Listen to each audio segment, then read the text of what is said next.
നിലവിൽ രാജീവ് ഞങ്ങളുടെ executive editor news റൂമിൽ വളരെ നിർണായകമായ മറ്റൊരു വെളിപ്പെടുത്തൽ സരിത എസ് നായരിൽ നിന്നുണ്ടായിരിക്കുന്നു.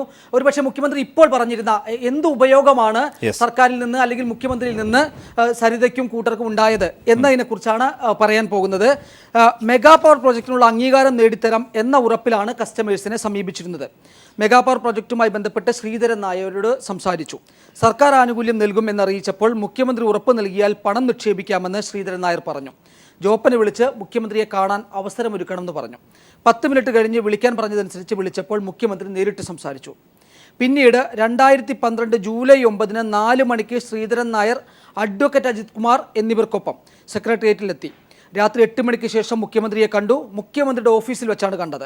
താനും ശ്രീധരൻ നായരും ജോപ്പനും കൂടിയാണ് പിന്നീട് മുഖ്യമന്ത്രിയുടെ ക്യാബിനിലേക്ക് കയറിയത്. സെൽവരാജ് MLAയും മറ്റൊരാളും അവിടെ ഉണ്ടായിരുന്നു. വളരെ നിർണായകമായ വെളിപ്പെടുത്തൽ. മുഖ്യമന്ത്രി നിഷേധിച്ച ഒരു കൂടിക്കാഴ്ച, സെക്രട്ടേറിയറ്റിലെ CCTV ക്യാമറയിൽ പതിഞ്ഞിട്ടില്ല എന്ന് പറയുന്ന ഒരു കൂടിക്കാഴ്ച. ആ കൂടിക്കാഴ്ചയെക്കുറിച്ച് സരിത നായർ ഇത് ആദ്യമായിട്ട് ഉന്നയിക്കുന്നത് സരിത നായരല്ല, ശ്രീധരൻ നായരാണ്. മലയാളി ശ്രീധരൻ നായർ കൃത്യമായി പറഞ്ഞു, താനും സരിതയും കൂടി ചെന്ന് മുഖ്യമന്ത്രി ഉറപ്പ് പറഞ്ഞതിൻ്റെ പശ്ചാത്തലത്തിൽ മാത്രമാണ് താൻ പണം മുടക്കാൻ തയ്യാറായിരിക്കുന്നത് എന്ന് പറഞ്ഞ ഒരു സാഹചര്യമുണ്ട്. ആ മൊഴിയെ, ശ്രീധരൻ നായരുടെ മൊഴിയെ സാധൂകരിക്കുന്ന മൊഴി ഒപ്പം പോയി എന്ന് പറയപ്പെടുന്ന സരിത എസ് നായർ നൽകിയിരിക്കുകയാണ്. വളരെ നിർണായകമാണ് ഈ കേസിനെ സംബന്ധിച്ചിടത്തോളം. കാരണം മുഖ്യമന്ത്രി ഇക്കാര്യത്തിൽ ഇടപെട്ട് എന്ന് മൂന്നാമതൊരു സാക്ഷി, ഈ ജോപ്പനും മുഖ്യമന്ത്രിയുടെ അടുത്ത ആളുകൾക്ക് പുറമെയുള്ള ഒരു സാക്ഷി എന്ന് പറയുന്ന മലയാളി ശ്രീധരൻ നായരാണ്. അദ്ദേഹം ഉന്നയിച്ച ആ ആരോപണത്തെ മുഖ്യമന്ത്രി നേരത്തെ തള്ളിക്കളഞ്ഞിരുന്നതാണ്. ഇപ്പോൾ അതിനുശേഷം കമ്മീഷനിൽ ചെറുതായി മൊഴി തിരുത്തുകയും ശ്രീധരൻ നായരും സരിതയൊക്കെ അവിടെ വന്നിരിക്കുക, എന്നാൽ രണ്ടുപേരും ഒരുമിച്ച് തന്നെ കണ്ടിട്ടില്ല എന്ന കാര്യം പറയുകയും ചെയ്തിരുന്നതാണ്. എന്നാൽ ഇപ്പോൾ അസന്നിഗ്ധമായി മുഖ്യമന്ത്രിയുടെ വാദങ്ങളെ ഖണ്ഡിച്ചുകൊണ്ട് സരിത എസ് നായർ പറയുകയാണ്, രാത്രി 8 മണിക്ക് ശേഷം മുഖ്യമന്ത്രിയെ കണ്ടു. 2012 ജൂലൈ 9 മുഖ്യമന്ത്രിയെ കണ്ടു. താനും ശ്രീധരൻ നായരും ജോപ്പനും കൂടിയാണ് പിന്നീട് മുഖ്യമന്ത്രിയുടെ ക്യാബിനിലേക്ക് കയറിയത്. സെൽവരാജ് MLAയും മറ്റൊരാൾ അവിടെ ഉണ്ടായിരുന്നു. മെഗാ പവർ പ്രോജക്റ്റിനുള്ള ആദ്യ നിക്ഷേപകനാണ് ശ്രീധരൻ നായർ എന്ന് താൻ മുഖ്യമന്ത്രിക്ക് പരിചയപ്പെടുത്തി. മുഖ്യമന്ത്രി ശ്രീധരൻ നായർക്ക് കൈകൊടുത്തു. ഇത്രയാണ് ഇപ്പോൾ സരിത പറഞ്ഞത്. അതായത് ഈ മലയാളി ശ്രീധരൻ നായർ മുഖ്യമന്ത്രിയുടെ ഓഫീസിൽ വെച്ച് സരിതയെ 3 പേരും കണ്ടു എന്നതിന്റെ സ്ഥിരീകരണമാണ് ഇപ്പോൾ കൊടുത്തിരിക്കുന്നത്. മുഖ്യമന്ത്രി ശ്രീധരൻ നായർക്ക് കൈകൊടുത്തു. മെഗാ പ്രോജക്റ്റാണ് വാഗ്ദാനം. മെഗാ പ്രോജക്റ്റിന് എല്ലാ സഹായവും നൽകാൻ അതിന്റെ ആദ്യപടി എന്നാണ് കോട കൈപ്പറ്റിയത് എന്ന് സ്ഥിരീകരിക്കാവുന്ന സരിത എസ് നായരുടെ മൊഴിയാണ് ഇപ്പോൾ പുറത്തു വന്നിരിക്കുന്നത്. മെഗാ പ്രോജക്റ്റിനുള്ള ആദ്യ നിക്ഷേപകനാണ് മലയാളി ശ്രീധരൻ നായർ. അതുകൊണ്ട് തന്നെ മുഖ്യമന്ത്രി അദ്ദേഹത്തിന് കൈകൊടുക്കുന്നു. നമുക്ക് ഇപ്പോൾ ലഭിക്കുന്ന വിവരം ഇത്രയാണ്. സരിത ഇങ്ങനെ പറഞ്ഞുകൊണ്ടിരിക്കുകയാണ്. അതിൻ്റെ തത്സമയ വിവരങ്ങളാണ് പ്രേക്ഷകർക്ക് പീപ്പിൾ TV എത്തിച്ചുകൊണ്ടിരിക്കുന്നത്. ഇപ്പോൾ ഒരു കാര്യം കൃത്യമാണ്. എന്തിനാണ് പണം കൊടുത്തത്? മെഗാ പവർ പ്രോജക്റ്റിന് സഹായം നൽകാൻ വേണ്ടി, അനുമതി നൽകാൻ വേണ്ടി. ആർക്കാണ് പണം കൊടുത്തത്? ജിക്കുമോൻ പറഞ്ഞതനുസരിച്ച് തോമസ് കുരുവിള വഴി മുഖ്യമന്ത്രിക്ക്. എവിടെ വെച്ചാണ് പണം കൊടുത്തത്? ചാന്ദിനി ചൗക്കിലും തിരുവനന്തപുരത്തും. കുറഞ്ഞ വ്യവസ്ഥയിൽ സർക്കാർ ഭൂമിയും സബ്സിഡി അടക്കം എല്ലാ സഹായങ്ങളും സർക്കാർ നൽകുമെന്ന് മുഖ്യമന്ത്രി അദ്ദേഹത്തിന് ഉറപ്പ് നൽകിയെന്നാണ് ഇപ്പോൾ നമുക്ക് മനസ്സിലാകുന്നത്. മുഖ്യമന്ത്രി ശ്രീധരൻ നായർക്ക് കൈകൊടുത്തതിന് ശേഷം പറഞ്ഞ വാക്കുകൾ ഇതാണ്: കുറഞ്ഞ വ്യവസ്ഥകൾ, ലളിതമായ വ്യവസ്ഥകളിൽ സർക്കാർ ഭൂമിയും സബ്സിഡിയും അടക്കം എല്ലാ സഹായങ്ങളും വാഗ്ദാനം നൽകാം. സരിതയ്ക്ക് മുഖ്യമന്ത്രി എന്തിനാണ് കോട കൈപ്പറ്റിയത് എന്നതിന് കൃത്യമായ വിശദീകരണം വന്നിരിക്കുകയാണ്, യുക്തി വന്നിരിക്കുകയാണ്. മുഖ്യമന്ത്രി മെഗാ പ്രൊജക്റ്റിന് വേണ്ടി ആളെ തപ്പാൻ പറയുന്നു, സരിത ആളെ തപ്പിക്കൊണ്ടുവരുന്നു. ഈ ആൾക്ക് കൃത്യമായി തന്നെ മുഖ്യമന്ത്രി ഇടനിലക്കാരനായി നിന്നുകൊണ്ട് സോളാർ കമ്പനിയിലേക്ക് ആളെ കൂട്ടുന്ന അവസ്ഥ. മലയാളി ശ്രീധരൻ നായർ അന്ന് പറഞ്ഞ മൊഴി സാധൂകരിക്കുന്ന മൊഴി സരിത എസ് നായരിൽ നിന്നുണ്ടായിരിക്കുകയാണ്. സെക്രട്ടേറിയറ്റിലെ CCTV ദൃശ്യങ്ങൾ നശിപ്പിക്കപ്പെട്ടത് ആണ് എന്ന് സംശയിക്കേണ്ട ഒരു സാഹചര്യങ്ങളിലേക്ക് നമ്മൾ നീങ്ങുന്നു. സമാനമായൊരു മൊഴി Hemachandran, ADGP Hemachandran solar commission നൽകിയിട്ടുണ്ട്. മുഖ്യമന്ത്രിയോട് ഇക്കാര്യം ചോദിച്ചപ്പോൾ മുഖ്യമന്ത്രി എൻ്റെ ശ്രദ്ധയിൽപ്പെട്ടിട്ടില്ല എന്നാണ് പറഞ്ഞത്. അതായത് ഈ കേസിലെ ഇതിൽ ഉൾപ്പെട്ടുള്ള പ്രതിയായിട്ടുള്ള സരിത, ഇതിൽ സാക്ഷിയായിട്ടുള്ള ശ്രീധരൻ നായർ, അന്വേഷിച്ച ADGP ഹേമചന്ദ്രൻ എന്നിവർ 3 പേര് ഒരേ സ്വരത്തിൽ പറയുന്ന കാര്യം മുഖ്യമന്ത്രി നിഷേധിക്കുകയാണ്. എന്നാൽ ഇപ്പോൾ ഇതിന് സരിതയുടെ സ്ഥിരീകരണം ഇതുവരെ വന്നിരുന്നില്ല. അതുമായിരിക്കും മുഖ്യമന്ത്രി നിയമസഭയോട് കള്ളം പറഞ്ഞു, കേരള ജനതയോട് കള്ളം പറഞ്ഞു എന്ന കാര്യം വ്യക്തമാകുന്ന മൊഴികളാണ് ഇപ്പോൾ സരിത എസ് നായരിൽ നിന്ന് വന്നുകൊണ്ടിരിക്കുന്നത്. വളരെ നിർണായകമായ മൊഴികളാണ് സരിത എസ് നായരിൽ നിന്ന് നിലവിലുണ്ടായിരിക്കുന്നത്. മുഖ്യമന്ത്രി നിലവിൽ ഏതെങ്കിലും ഒരു പഴുതുണ്ടെങ്കിൽ ആ പഴുതിൽ കടിച്ചു തൂങ്ങിയത് ഈ 3 ചോദ്യങ്ങൾ പൊതുസമൂഹത്തിന് മുന്നിൽ, മാധ്യമപ്രവർത്തകർക്ക് മുന്നിൽ ഉന്നയിച്ചുകൊണ്ടായിരുന്നു. ഏതെങ്കിലും ഒരു തരത്തിൽ താൻ സഹായിച്ചിട്ടുണ്ടെങ്കിൽ 1 രൂപയുടെ നഷ്ടം സർക്കാർ സർക്കാരിന് ഉണ്ടായിട്ടുണ്ടോ, അല്ലെങ്കിൽ 1 രൂപയുടെ ആനുകൂല്യം സർക്കാരിൽ നിന്ന് ഈ പവർ പ്രോജക്റ്റിന് ഇവർക്ക് ഉണ്ടായിട്ടുണ്ടോ, കുറ്റം ചെയ്തവർക്കെതിരെ നടപടിയെടുക്കുന്നതിൽ ഏതെങ്കിലും തരത്തിലുള്ള വീഴ്ച ഉണ്ടായിട്ടുണ്ടോ? ഈ 3 ചോദ്യങ്ങൾ കടിച്ചു തൂങ്ങി നിന്നുകൊണ്ടാണ് അദ്ദേഹം നിലവിൽ മാധ്യമപ്രവർത്തകരെ നേരിട്ടത്, പൊതുസമൂഹത്തെ നേരിട്ടത്. അതിനുള്ള കൃത്യമായ മറുപടി കൂടിയാണ് നിലവിൽ ലഭിക്കുന്നത്. 1 രൂപയുടെ ആനുകൂല്യം സർക്കാരിൽ നിന്ന് ലഭിച്ചിട്ടുണ്ടോ, ലഭിക്കാമായിരുന്ന സാഹചര്യത്തിലേക്ക് എത്തി എന്നുള്ള നിർണായകമായ മൊഴി കൂടി. കാരണം മല്ലേലി ശ്രീധരൻ നായർക്കൊപ്പം ഇവർ മുഖ്യമന്ത്രിയുടെ ഓഫീസിൽ കണ്ടു, കൂടിക്കാഴ്ച നടത്തി. ഈ പവർ പ്രോജക്റ്റിനുള്ള എല്ലാ തരത്തിലുള്ള പിന്തുണയും അദ്ദേഹം വാഗ്ദാനം ചെയ്യുന്നു. അതനുസരിച്ചാണ്, അദ്ദേഹത്തിന്റെ വാക്കുകളെ വിശ്വാസത്തിലെടുത്താണ് മല്ലേലി ശ്രീധരൻ നായർ തുടർ പ്രവർത്തനങ്ങളുമായി പോകുന്നത്. മുഖ്യമന്ത്രിയുടെ ഓരോ വാദമുഖങ്ങളിലും വിള്ളൽ വീഴുന്ന നിലവിലെ മൊഴി കൂടിയാണ് സരിത എസ് നായരുടെ ഭാഗത്തുനിന്ന് നിലവിൽ ഉണ്ടാകുന്നത്. രാജീവ്, മറ്റ് വിവരങ്ങൾ കൂട്ടിച്ചേർക്കാനുള്ളത്? അരുൺ, ഇതിൽ ഒരു കാര്യം പറയാനുള്ളത്, മുഖ്യമന്ത്രി ഇന്ന് വാർത്താ സമ്മേളനത്തിൽ കൃത്യമായി തൻ്റെ ഭാഗം ഡിഫെൻഡ് ചെയ്തുകൊണ്ട് പറഞ്ഞ കാര്യം, 2 ലക്ഷം രൂപയുടെ ചെക്ക് ദുരിതാശ്വാസ നിധിയിലേക്ക് നൽകി സരിത എസ് നായർ. അതുപോലും ബൗൺസായി മടങ്ങിയ 2 ലക്ഷം രൂപ പോലും അക്കൗണ്ടിൽ ഇല്ലാത്ത സരിത എസ് നായർ എങ്ങനെ തനിക്ക് 1,90,00,000 രൂപ നൽകും എന്നൊരു വാദമാണ് മുഖ്യമന്ത്രി മുന്നോട്ട് വെച്ചിരിക്കുന്നത്. നമുക്ക് അതിൽ വളരെ ശക്തമായ യുക്തിയോടുകൂടി തന്നെ നമുക്കതിന് മറുപടി നൽകാൻ കഴിയുന്ന കാര്യങ്ങൾ ഇതൊക്കെയാണ്. ഒന്ന്, ടി.സി. മാത്യുവിൽ നിന്ന് മാത്രം സരിത പറ്റിച്ചത് 1,05,00,000 രൂപയാണ്. 1,05,00,000 രൂപ. ഇത്തരത്തിൽ 33 കേസുകളാണ് സരിത എസ് നായരുടെ പേരിലുള്ളത്. ഇതിൽ പല ഇടപാടുകളും നടന്നിട്ടുള്ളത് ബ്ലാക്ക് മണിയാണ്. ഈ ബ്ലാക്ക് മണിയെ ആയതുകൊണ്ട് തന്നെ മുഴുവൻ തുക പറയാൻ പറ്റാത്ത ഒരു സ്ഥിതിയിലേക്ക് ആൾക്കാർ മാറിയിരിക്കുന്നു. പരാതിക്കാർ തന്നെ മുഴുവൻ തുക ഈടാക്കാൻ തനിക്ക് തിരിച്ചു പിടിക്കാൻ തരണമെന്ന് പറയാൻ കാര്യമില്ല, കാരണം അവരുടെ സോഴ്സ് ഓഫ് ഇൻകം കാണിക്കേണ്ടി വരും എന്നുള്ളത് കൊണ്ട് തന്നെ. മൂന്നാമത്തെ കാര്യം, സരിത എസ് നായർ ഇന്ന് ജയിലിലാണോ? അല്ല, സരിത എസ് നായർ ഇന്ന് പുറത്താണ്. സരിത എസ് നായർ നിരവധി കേസുകൾ പൈസ കൊടുത്ത് സെറ്റിൽ ചെയ്തു. ഈ പൈസ എവിടെ നിന്നാണ് വന്നത്? ഇത്രയും കേസുകൾ, 33 കേസുകളിൽ ഏതാണ്ട് കുറേ കേസുകൾ സരിത എസ് നായർ സെറ്റിൽ ചെയ്ത് കഴിഞ്ഞു. ഈ സെറ്റിൽ ചെയ്യാൻ എത്ര കോടി രൂപ വേണ്ടി വരും? ഈ കോടി തുക സെറ്റിൽ ചെയ്യാൻ, കേസ് സെറ്റിൽ ചെയ്യാൻ കൊടുക്കാമെങ്കിൽ 1,90,00,000 രൂപയും 75 ലക്ഷം രൂപയും ഒക്കെ കൈക്കൂലി നൽകാൻ സരിത എസ് നായർക്ക് കഴിയില്ല എന്ന മുഖ്യമന്ത്രിയുടെ വാദം എങ്ങനെ നിലനിൽക്കുമെന്നുള്ളത് വളരെ പ്രസക്തമായ ഒരു ചോദ്യമാണ്.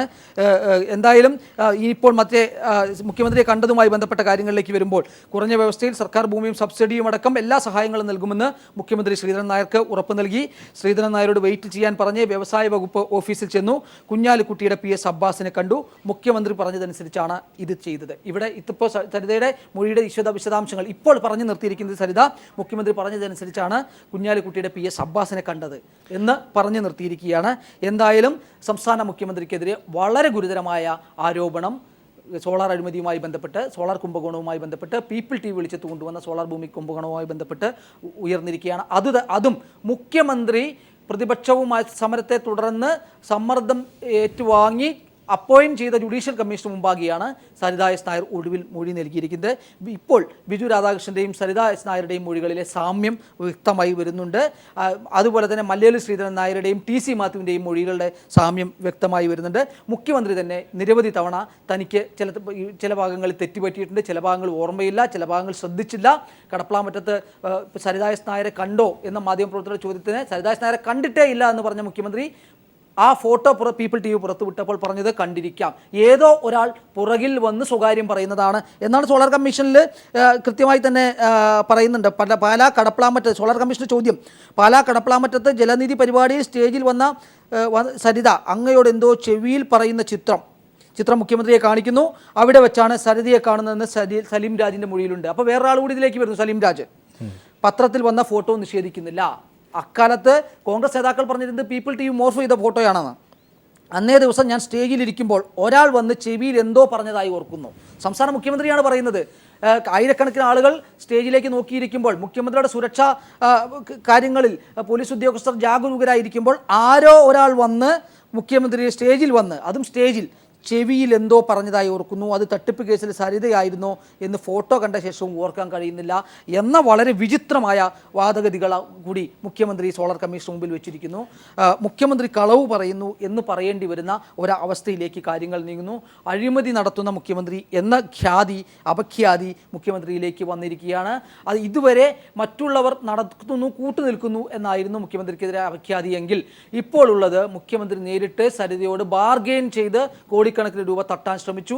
അതിൽ ഏതാണ്ട് 2 കോടിയോളം 1,90,00,000 രൂപ ജിക്കുമോൻ്റെ ഉപദേശപ്രകാരം തോമസ് കുരുവിളയ്ക്ക് സരിത കൈമാറുന്നു.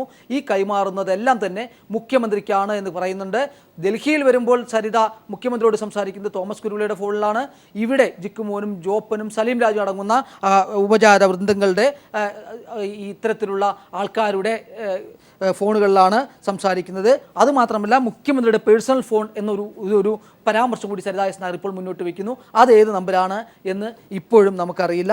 അങ്ങനെയാണെങ്കിൽ മുഖ്യമന്ത്രി സംസ്ഥാനത്തെ ജനങ്ങൾക്കറിയാത്ത ഒരു നമ്പർ ഉപയോഗിക്കുന്നുണ്ട് എന്നുകൂടി പറഞ്ഞു വെക്കേണ്ടി വരുന്നു. അരുൺ, തീർച്ചയായും ഏറ്റവും ഒടുവിലായി അദ്ദേഹത്തിൻ്റെ വാർത്താ സമ്മേളനത്തിൽ പോലും ഞാൻ ഫോൺ ഉപയോഗിക്കുന്നില്ല എന്നായിരുന്നു അദ്ദേഹം പറഞ്ഞത്. ആ വാദഗതി കൂടി നിലവിൽ തകരുന്ന മൊഴിയാണ് സരിത എസ് നായരുടേതായി പുറത്തു വരുന്നത്. എന്തായാലും അദ്ദേഹം പ്രധാനമായും 3 ചോദ്യങ്ങളെ അല്ലെങ്കിൽ 4 ചോദ്യങ്ങളെ ഉന്നയിച്ചുകൊണ്ടായിരുന്നു ഈ കേരള പൊതുസമൂഹത്തെ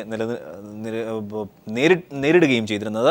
നേരത്തെ രാജീവ് സൂചിപ്പിച്ചതുപോലെ തന്നെ ഈ 2 ലക്ഷം രൂപ ദുരിതാശ്വാസ നിധിയിലേക്ക് തന്നിരുന്നു. പക്ഷേ ചെക്ക് ബൗൺസായി. ആ പണം പോലും നൽകാനില്ലാത്തവർ എങ്ങനെയാണ് തുടർ നടപടികളുമായി ബന്ധപ്പെട്ട് പണം തരിക എന്നുള്ളതാണ് ഇതിൻ്റെ മറ്റൊരു വശം എന്നുള്ളത്. 33 കേസുകൾ ഉണ്ടായിരുന്നതിൽ ഏറെക്കുറെയും കോടതിക്ക് പുറത്തുവെച്ച് വളരെ തന്ത്രപരമായി അവർ സെറ്റിൽ ചെയ്തു എന്നുള്ളതാണ്. കേരളത്തിൽ അങ്ങോളം ഇങ്ങോളം 33 കേസ് സോളാറുമായി ബന്ധപ്പെട്ടുണ്ടായിരുന്നത് കോടതിക്ക് പുറത്ത് തന്നെ വെച്ച് സെറ്റിൽ ചെയ്തു. മറ്റൊന്ന്, അവർക്കെതിരെ ഉയർന്ന മറ്റ് ആരോപണങ്ങൾ, അതുവഴി ബ്ലാക്ക് മെയിലിങ്ങിലൂടെ നേടിയ പണം, പല നേതാക്കളും അതിൻ്റെ ആരോപണ വിധേയരായി നിൽക്കുകയും ചെയ്യുന്നുണ്ട്. ആ വഴിക്ക് കൂടി പണം സമ്പാദിച്ചിരുന്നു, അത് ഈ മേഖലയിലേക്ക് ഒഴുക്കി എന്നുകൂടി ആലോചിക്കേണ്ടിയിരിക്കുന്നു. മറ്റൊരു അപ്ഡേറ്റ് വന്നിരിക്കുന്നു. മുഖ്യമന്ത്രിയുടെ നിർദ്ദേശപ്രകാരം കുഞ്ഞാലിക്കുട്ടിയുടെ PS അബ്ബാസിനെ കണ്ടു. പാലക്കാട് കിൻഫ്ര പാർക്കിൽ ഒഴിഞ്ഞുകിടക്കുന്ന സ്ഥലം സോളാർ പദ്ധതിക്ക് പ്രയോജനപ്പെടുത്തുന്നതിനെ കുറിച്ച് സംസാരിച്ചു. ഇത്രയും കൂടി വന്നിട്ടുണ്ട്. പാലക്കാട് കിൻഫ്ര പാർക്കിൻ്റെ ഒഴിഞ്ഞുകിടക്കുന്ന സ്ഥലം, വ്യവസായ വകുപ്പിൻ്റെ സ്ഥലം, കിൻഫ്ര പാർക്കിൻ്റെ സ്ഥലം, അത് സോളാർ പദ്ധതിക്ക് പ്രയോജനപ്പെടാൻ മുഖ്യമന്ത്രി നിർദ്ദേശിക്കുകയാണ്. ഈ മെഗാ പ്രൊജക്റ്റിൻ്റെ മുഖ്യമന്ത്രി എന്ത് നേട്ടമാണ് അവരുണ്ടാക്കിയത് എന്ന് ചോദിക്കുമ്പോൾ മെഗാ പ്രൊജക്റ്റ് എൻ്റെ ബ്ലൂ പ്രിൻ്റ് തയ്യാറായിരുന്നു, അതിൻ്റെ പ്രൊജക്റ്റ് തയ്യാറായിരുന്നു, ആ പ്രൊജക്റ്റിന് ആൾക്കാരെ കൊണ്ടുവരാൻ തയ്യാറായിരുന്നു, അതിൻ്റെ ആദ്യ കസ്റ്റമർ എന്ന നിലയ്ക്ക് ശ്രീധരൻ നായർ മുഖ്യമന്ത്രിക്ക് കാണിച്ചു കൊടുക്കുന്നു. അങ്ങനെയാണെങ്കിൽ പീപ്പിൾ TV അന്ന് ഈ ടെലിഫോൺ കോൾ രേഖകൾ പുറത്തുവിട്ടില്ലായിരുന്നെങ്കിൽ, അല്ലെങ്കിൽ തലശ്ശേരിയിൽ നിന്നുള്ള പോലീസ് സംഘം സരിത എസ് നായരുടെ പുറകെ അറസ്റ്റ് ചെയ്യാൻ വന്നില്ലായിരുന്നെങ്കിൽ ഇന്ന് കേരളം ഭരിക്കുന്നത് മുഖ്യമന്ത്രിയാകുമോ സരിത എസ് നായരാകുമോ എന്ന് ഇപ്പോൾ പറയാനാകാത്ത അവസ്ഥയിലേക്ക് കാര്യങ്ങൾ നീങ്ങുകയാണ്.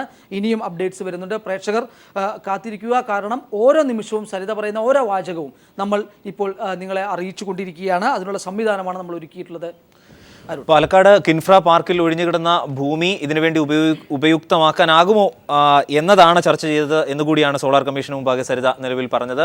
ആ തരത്തിലും സാധൂകരണം ഇതിന് ഉണ്ടാവുകയും ചെയ്യുന്നുണ്ട്. കൂടിക്കാഴ്ച നടന്നു എന്ന് അസന്നിഗ്ധമായി വെളിപ്പെടുകയും ചെയ്തിരിക്കുന്നു. മുഖ്യമന്ത്രിയുമായി സരിത സെക്രട്ടേറിയറ്റിൽ കൂടിക്കാഴ്ച നടത്തി. എന്തൊക്കെയാണോ മുഖ്യമന്ത്രി ഇതുവരെ നിഷേധിച്ചത് അതിനെ എല്ലാം സാധൂകരിക്കുന്ന തരത്തിൽ, അല്ലെങ്കിൽ അതിന് ഘടകവിരുദ്ധമായ കാര്യങ്ങളാണ് നിലവിൽ സോളാർ കേസുമായി ബന്ധപ്പെട്ട് Saritha S Nair solar commission മുൻപാകെ മൊഴി നൽകുകയും ചെയ്തിരിക്കുന്നത്. അദ്ദേഹത്തിൻ്റെ വാദങ്ങൾക്കെല്ലാം വിള്ളൽ വീഴുന്ന നിലവിലെ അവസ്ഥ കൂടിയാണ് ഉണ്ടാകുന്നത്. എന്തായാലും വലിയ തരത്തിലുള്ള കേരളം കണ്ട ഏറ്റവും വലിയ അഴിമതിയിലേക്ക് കൂടി മുഖ്യമന്ത്രി പങ്കാളിയായി, അദ്ദേഹം നേരിട്ട് പണം കൈപ്പറ്റി എന്ന സാഹചര്യം കൂടിയാണ് നിലവിൽ നിൽക്കുന്നത്. സോളാർ കമ്മീഷന് മുമ്പാകെ മുഖ്യമന്ത്രി കൂടിക്കാഴ്ച നടത്തിയപ്പോൾ, അദ്ദേഹം മൊഴി നൽകിയപ്പോൾ ഏകദേശം 11 മണിക്കൂറോളം രാത്രിയും പകലുമായി നീണ്ട വിസ്താരമാണ് സോളാർ കമ്മീഷന് മുമ്പാകെ മുഖ്യമന്ത്രിയെ നടത്തിയത്. ഈ 11 മണിക്കൂർ നീണ്ട വിസ്താരത്തിലാണ് മുഖ്യമന്ത്രി ഈ കാര്യങ്ങളെല്ലാം നിഷേധിച്ചിരുന്നത്. 3 തവണയിൽ കൂടുതൽ സരിത എസ് നായരെ കണ്ടിരുന്നില്ല. മലയാളി ശ്രീധരൻ നായരുമായി ഒരുമിച്ച് അവിടെ വന്ന് കണ്ടിരുന്നില്ല. അങ്ങനെ ഒരു ബന്ധം ഉണ്ടായിരുന്നില്ല. തോമസ് കുരുവിളയുടെ സാമ്പത്തിക ഇടപാടുകളെക്കുറിച്ച് തനിക്കറിയില്ല. തൻ്റെ മകൻ ചാണ്ടി ഉമ്മനുമായി അദ്ദേഹത്തിന് ഒരു തരത്തിലുള്ള ബന്ധവുമില്ല, സാമ്പത്തിക ഇടപാടുകളില്ല. അദ്ദേഹത്തിൻ്റെ സാമ്പത്തിക ക്രയവിക്രയങ്ങളെക്കുറിച്ച് താൻ അന്വേഷിക്കാറില്ല എന്നതെല്ലാം കാര്യങ്ങൾ അദ്ദേഹം സോളാർ കമ്മീഷന്റെ വിസ്താരത്തിൽ വിസ്തരിച്ചപ്പോൾ പറയുകയും ചെയ്തിരുന്നു. പക്ഷേ അതിനെല്ലാം കൂട്ടിയിണക്കുന്ന കൃത്യമായ ലിങ്ക് എന്ന തരത്തിൽ കൂടിയാണ് സരിത എസ് നായരുടെ ഈ മൊഴി നിലവിൽ പുറത്തു വരുന്നത്. 3-ലധികം തവണ, നിരവധി തവണ സരിത എസ് നായരെ കണ്ടിരുന്നു. പ്രധാനമായി പണത്തിന്റെ ക്രയവിക്രയം നടന്നത്, കൈമാറ്റം നടന്നത് ഡൽഹിയിലാണ്. അവിടെയാണ് തോമസ് കുരുവിള വഴിയാണ് ഈ പണം വാങ്ങിയത്. ജിക്കു ആണ് തോമസ് കുരുവിളയെ പരിചയപ്പെടുത്തിയത്. ദില്ലിയിൽ വെച്ചാണ്, ചാന്ദിനി ചൗക്കിൽ വെച്ചാണ് ഈ 1 കോടി രൂപ കൈമാറിയത് എന്നതടക്കമുള്ള നിലവിലെ വിവരങ്ങൾ 2012 ഡിസംബർ 27 കൃത്യമായി പറഞ്ഞാൽ ചാന്ദിനി ചൗക്കിനടുത്ത് വെച്ച് കൈമാറിയത് 1,10,00,000 രൂപ. അത് മുഖ്യമന്ത്രിക്ക് വേണ്ടി. പിന്നീട് തിരുവനന്തപുരത്ത് വെച്ച് 80 ലക്ഷം രൂപ കൈമാറി, അതും മുഖ്യമന്ത്രിക്ക്. ഇതുവരെ അഴിമതിക്കാരെ സംരക്ഷിക്കുന്ന മുഖ്യമന്ത്രി എന്ന ഇമേജ് ആണ് അദ്ദേഹത്തിന് ഉണ്ടായിരുന്നത് എങ്കിൽ ഇപ്പോൾ അഴിമതിക്കാരനായ മുഖ്യമന്ത്രി എന്ന തരത്തിൽ കൂടി ആരോപണ വിധേയനായിരിക്കുകയാണ് നിലവിൽ. സോളാർ കമ്മീഷന് മുന്നിൽ സരിത എസ് നായർ നൽകിയ മൊഴിയുടെ അടിസ്ഥാനത്തിൽ സെൽവരാജ് MLA മറ്റൊരാൾ മുഖ്യമന്ത്രിക്ക് ഒപ്പമുണ്ടായിരുന്നു എന്നതടക്കമുള്ള എന്നുള്ള മുൻ ആരോപണങ്ങൾ കൂടി നിലവിൽ അവർ ആവർത്തിക്കുന്നുണ്ട്. ഒരു പൈസ പോലും സർക്കാരിന് നഷ്ടം സംഭവിച്ചിട്ടില്ല, 1 രൂപയുടെ ആനുകൂല്യം സർക്കാരിൽ നിന്ന് അവർക്ക് ഉണ്ടായിട്ടില്ല എന്ന് മുഖ്യമന്ത്രി പറയുമ്പോഴും ആ വാദഗതികൾ എല്ലാം പൊളിയുന്ന മറുമൊഴി എന്ന അർത്ഥത്തിൽ മൊഴിയാണ് സോളാർ കമ്മീഷന് മുന്നിൽ സരിത. ഇപ്പോൾ നമുക്ക് വേണമെങ്കിൽ ഈ ഘട്ടത്തിൽ പ്രസക്തമാകുന്ന മറ്റൊരു കാര്യം ബിജു രാധാകൃഷ്ണന്റെ മൊഴിയാണ്. അതായത് ബിജു രാധാകൃഷ്ണന്റെ മൊഴിയിൽ ഈ സരിതയുടെ മൊഴിയുമായി ഇത് കൂടിച്ചേരുന്നുണ്ടോ എന്നതുകൂടി പരിശോധിക്കേണ്ട ഒരു സാഹചര്യമുണ്ട്. കാരണം ബിജു രാധാകൃഷ്ണനും സരിതയും തമ്മിൽ തെറ്റിയിട്ടും ബിജു രാധാകൃഷ്ണൻ ജയിലിലായിട്ടും നാളുകൾ കുറേയായി. അതുകൊണ്ട് തന്നെ ഇവർ തമ്മിൽ ഗൂഢാലോചന നടത്തി മുഖ്യമന്ത്രിക്കെതിരെ ഒരു മൊഴി നൽകുകയാണ് എന്ന് പറയുക വയ്യ. മുഖ്യമന്ത്രിയുടെ ബിജു രാധാകൃഷ്ണൻ മൊഴി ഇങ്ങനെ പ്രസക്ത ഭാഗങ്ങൾ നമ്മൾ വായിക്കുകയാണ് പ്രേക്ഷകരുടെ അറിവിലേക്കായി. മുഖ്യമന്ത്രിയുടെ പ്രോത്സാഹനം ഉണ്ടായിട്ടും സർക്കാർ ഓഫീസുകളിൽ നിന്ന് പ്രത്യേകിച്ച് അനേട്ടിൽ നിന്ന് ആവശ്യമായ സഹകരണം ലഭിച്ചില്ല. ബിസിനസ് ആഗ്രഹിച്ചത്ര സ്കെയിലിൽ വികസിക്കുന്നതിന് അത് തടസ്സമായി അനുഭവപ്പെട്ടു. ഈ സമയത്ത് ബിസിനസ് മറ്റു സംസ്ഥാനങ്ങളിലേക്ക് മാറ്റുന്നതിനെക്കുറിച്ച് ആലോചിക്കുകയാണെന്ന് മുഖ്യമന്ത്രിയോട് പറഞ്ഞു. അദ്ദേഹം അപ്പോൾ ചെറിയ തോതിലുള്ള ബിസിനസ്സിൽ മാത്രം നിൽക്കാതെ വലിയ പ്രൊജക്റ്റുകളെക്കുറിച്ച് ആലോചിക്കാൻ പറഞ്ഞു. ആ വലിയ പ്രൊജക്റ്റാണ് Saritha S Nair mega project എന്ന് പറയുകയും ആദ്യത്തെ കസ്റ്റമറായി മല്ലേലി ശ്രീധരൻ നായരെ കൊണ്ടുവരികയും ചെയ്തിട്ടുള്ളത്. ചെറിയ തോതിൽ വലിയ പ്രൊജക്റ്റുകളെക്കുറിച്ച് ആലോചിക്കാൻ പറയും. ആ സമയം മുതൽ അദ്ദേഹം പൊതുപരിപാടികളിലൊക്കെ സോളാർ എനർജിയെക്കുറിച്ച് വിശദീകരിച്ച് സംസാരിക്കാൻ തുടങ്ങി. പ്രേക്ഷകർ ശ്രദ്ധിക്കേണ്ടത് മുഖ്യമന്ത്രി ശ്രീ ഉമ്മൻചാണ്ടി ഈ പ്രൊജക്റ്റുകൾ അണിയറയിൽ ഒരുങ്ങുമ്പോൾ സോളാർ പ്രൊജക്റ്റിൻ്റെ ആവശ്യകതയെക്കുറിച്ച് എല്ലാ പ്രസംഗങ്ങളിലും പറയാൻ തുടങ്ങി എന്നത് പ്രേക്ഷകർ ഒന്ന് ആലോചിക്കുക നോക്കുക. മുഖ്യമന്ത്രി അവിടെ പ്ലാൻ തയ്യാറാക്കുന്നു, ആ പ്ലാൻ ഇംപ്ലിമെൻറ്റ് ചെയ്യാനുള്ള സാഹചര്യം ഒരുക്കുന്നു എന്നാണ് ബിജു രാധാകൃഷ്ണൻ പറഞ്ഞിരിക്കുന്നത്. ആ ബിജു രാധാകൃഷ്ണൻ്റെ മൊഴിയെ സാധൂകരിക്കുന്ന മൊഴിയാണ് സരിതയും പറയുന്നത്. ആ സമയം മുതൽ അദ്ദേഹം പൊതുപരിപാടികളിലൊക്കെ സോളാർ എനർജിയെക്കുറിച്ച് വിശദീകരിച്ച് സംസാരിക്കാൻ തുടങ്ങുകയും അതിൻ്റെ ഫലമായി ധാരാളം ബിസിനസ് ലഭിച്ചു തുടങ്ങുകയും ചെയ്തു. ഇവിടെ മറ്റൊരു കാര്യം കൂടി ബിജു ആരോപിക്കുന്നുണ്ട്. ആ സന്ദർഭത്തിൽ വലിയ പ്രൊജക്റ്റുകളുടെ കാര്യത്തിൽ ലാഭത്തിൻ്റെ 40% അദ്ദേഹത്തിന് നൽകണമെന്ന് മുഖ്യമന്ത്രി ആവശ്യപ്പെട്ടു. ആ കരാറിൻ്റെ അടിസ്ഥാനത്തിൽ അദ്ദേഹത്തിൻ്റെ ഓഫീസിൽ നിന്ന് എല്ലാവിധ സഹായങ്ങളും നൽകുന്നതിന് പേഴ്സണൽ സ്റ്റാഫിനെ അദ്ദേഹം ചുമതലപ്പെടുത്തി. അതായത് ഇതിൽ 60-40 ആണ്. ആ 60 സോളാർ കമ്പനിക്കും 40 മുഖ്യമന്ത്രിക്കുമാണ് ലാഭത്തിൻ്റെ വിഹിതം എന്ന് പറയുന്നു. മുഖ്യമന്ത്രിയുടെ ഓഫീസിൻ്റെ സഹായം പ്രയോജനപ്പെടുത്തി ബിസിനസ് പ്രൊമോട്ട് ചെയ്യുന്ന ചുമതല സരിതയ്ക്ക് നൽകി. സരിത ഏറ്റെടുത്തു. ടീം സോളാറിൻ്റെ പൊതുപരിപാടികൾ പങ്കെടുക്കുന്നതിന് മന്ത്രിമാരെ ഏർപ്പാടാക്കുന്നതിന് ജോപ്പൻ്റെ സഹായം ലഭിച്ചു. ഇതൊക്കെ മുഖ്യമന്ത്രിയുടെ നിർദ്ദേശപ്രകാരമാണ് എന്ന് വ്യക്തമാകുന്നതാണ്. ഒരു മന്ത്രിയെ പങ്കെടുപ്പിക്കുന്നതിന് മന്ത്രിയുടെ പാർട്ടി ഫണ്ടിലേക്ക് എന്ന പേരിൽ 3 ലക്ഷം രൂപ വീതം ജോപ്പൻ കൈപ്പറ്റിക്കൊണ്ടിരുന്നു. വലിയ പ്രൊജക്റ്റുകൾക്കായി മുഖ്യമന്ത്രിയുടെ സഹായം ചോദിച്ചത് വിൻഡ് ബില്ലുകൾ സ്ഥാപിക്കാനായി പാലക്കാട് കിൻഫ്ര പാർക്കിൽ 70 ഏക്കർ സ്ഥലവും. ഇപ്പോൾ പറയുന്ന ഇതേ പാലക്കാട് കിൻഫ്ര പാർക്കിൻ്റെ കാര്യം ഇതാ ബിജു രാധാകൃഷ്ണൻ മൊഴിയിലും കൃത്യമായിട്ട് പറയുന്നുണ്ട്. മുഖ്യമന്ത്രി പറഞ്ഞതനുസരിച്ച് കുഞ്ഞാലിക്കുട്ടിയുടെ PS അബ്ബാസിനെ കണ്ട് പാലക്കാട് കിൻഫ്ര പാർക്കിലെ ഒഴിഞ്ഞു കിടക്കുന്ന സ്ഥലം സോളാർ പദ്ധതിക്ക് പ്രയോജനപ്പെടുത്തുന്നതിനെ കുറിച്ച് സംസാരിച്ചു എന്ന് സരിത പറയുന്നു. അതേ വാക്കുകൾ ബിജു രാധാകൃഷ്ണൻ പറയുന്നത് ഇങ്ങനെ: വലിയ പ്രൊജക്റ്റുകൾക്കായി മുഖ്യമന്ത്രിയുടെ സഹായം ചോദിച്ചത് വിൻഡ് മില്ലുകൾ സ്ഥാപിക്കുന്നതിനായി പാലക്കാട് കിൻഫ്ര പാർക്കിൽ 70 ഏക്കർ സ്ഥലവും ഇടുക്കി ജില്ലയിലെ കൈലാസപാറയിൽ 140 ഏക്കർ സ്ഥലവും തരപ്പെടുത്തണമെന്നാണ്. അതുകൊണ്ട് അത് രണ്ടും ചെയ്തു തരാമെന്ന് അദ്ദേഹം വാക്ക് തന്നിരുന്നു. അതിൽ ആദ്യ ശ്രമം ആരംഭിച്ചത് കിൻഫ്ര പാർക്കിലെ പ്രൊജക്റ്റിന് വേണ്ടിയാണ്. അതിനാൽ മല്ലേലി ശ്രീധരൻ നായരുമായി MOU ഉണ്ടാക്കുകയും അദ്ദേഹത്തിന് മുഖ്യമന്ത്രിയുമായി നേരിട്ട് സംസാരിക്കാൻ അവസരം ഉണ്ടാക്കുകയും ചെയ്തു. അദ്ദേഹത്തെ കിൻഫ്ര പാർക്കിൽ കൊണ്ടുപോയി പ്രൊജക്ടിൻ്റെ ഫീസിബിലിറ്റി ബോധ്യപ്പെടുത്തുകയും ചെയ്തു. ഈ പ്രൊജക്റ്റ് പൂർത്തിയാക്കാൻ കഴിഞ്ഞിരുന്നെങ്കിൽ ഏകദേശം 180 കോടി രൂപ ലാഭം ലഭിക്കും. ഈ 150 കോടി രൂപയിൽ 40% മുഖ്യമന്ത്രിക്ക് പോകുമായിരുന്നു, 60% സോളാർ കമ്പനിക്ക് പോകുമായിരുന്നു എന്നാണ് പറയുക. അപ്പോൾ ഏതാണ്ട് 60 കോടി രൂപ മുഖ്യമന്ത്രിക്ക് ഈ പ്രൊജക്റ്റ് നൽകുകയാണെങ്കിൽ കിട്ടുമായിരുന്നു. അതിൻ്റെ കമ്മീഷൻ തുകയാണ് ആദ്യഘട്ടത്തിൽ നൽകിയ 1,90,00,000 രൂപ എന്ന് പറയേണ്ടി വരും. അതായത് സംസ്ഥാനത്ത് മുഖ്യമന്ത്രി വ്യവസായ സാഹചര്യം ഒരുക്കി ഇത്തരത്തിൽ ആളുകളെ പറ്റിച്ചുകൊണ്ട് നടക്കുന്ന ഒരു കമ്പനിക്ക് സഹായം നൽകിയിരുന്നു എന്ന ഞെട്ടിപ്പിക്കുന്ന വിവരങ്ങളാണ് സോളാർ കമ്മീഷനിലെ മൊഴികൾ നമ്മൾ പരസ്പരം പരിശോധിച്ചാൽ ലഭിക്കുന്നത്. മല്ലേലി ശ്രീധരൻ നായരെ കണ്ടിട്ടില്ല എന്ന് പറയുന്ന മുഖ്യമന്ത്രിയുടെ ആ വാദത്തെ, മല്ലേലി ശ്രീധരൻ നായരെ സരിതയുമൊത്ത് കണ്ടിട്ടില്ല എന്ന് പറയുന്ന മുഖ്യമന്ത്രിയുടെ വാദത്തെ മല്ലേലി ശ്രീധരൻ നായരുടെ മൊഴി ഖണ്ഡിക്കുന്നു, സരിതയുടെ മൊഴി ഖണ്ഡിക്കുന്നു, അന്വേഷണ ഉദ്യോഗസ്ഥനായ ADGP ഹേമചന്ദ്രൻ്റെ മൊഴി ഖണ്ഡിക്കുന്നു. ഇത്തരത്തിൽ മുഖ്യമന്ത്രി നുണ പറയുകയാണ് എന്ന് കൃത്യമായി പറയാകുന്ന വളരെ ശാസ്ത്രീയമായ മൊഴികളാണ് ഇപ്പോൾ വന്നിരിക്കുന്നത് എന്ന് പറയാതെ വയ്യായിരുന്നു. ഒരുപക്ഷെ നുണപരിശോധന അദ്ദേഹം എന്തിന് ഏറ്റവും അധികം ഭയന്നു എന്ന പുതിയ നിയമ സാഹചര്യം കൂടി നിലനിൽക്കുന്നു. ചെറിയാൻ ഫിലിപ്പ് അടക്കം അത്തരം ആരോപണം ഫേസ്ബുക്ക് പോസ്റ്റിലൂടെ ഉന്നയിക്കുകയും ചെയ്തിരുന്നു. എന്തിനാണ്, ആരെയാണ് മുഖ്യമന്ത്രി ഭയക്കുന്നത്? അങ്ങനെയാണെങ്കിൽ അദ്ദേഹത്തിന് നുണപരിശോധനയ്ക്ക് വിധേയനായിക്കൂടെ? മറ്റൊന്ന്, ഇതുമായി ബന്ധപ്പെട്ട് പിണറായി വിജയൻ പറഞ്ഞത് നുണപരിശോധനയിലേക്ക് ഒരു സംസ്ഥാനത്തിൻ്റെ മുഖ്യമന്ത്രി പോകേണ്ടുന്ന സാഹചര്യം വരുന്നത് എന്തുകൊണ്ടാണ് എന്നും കൂടി അദ്ദേഹം പറഞ്ഞു.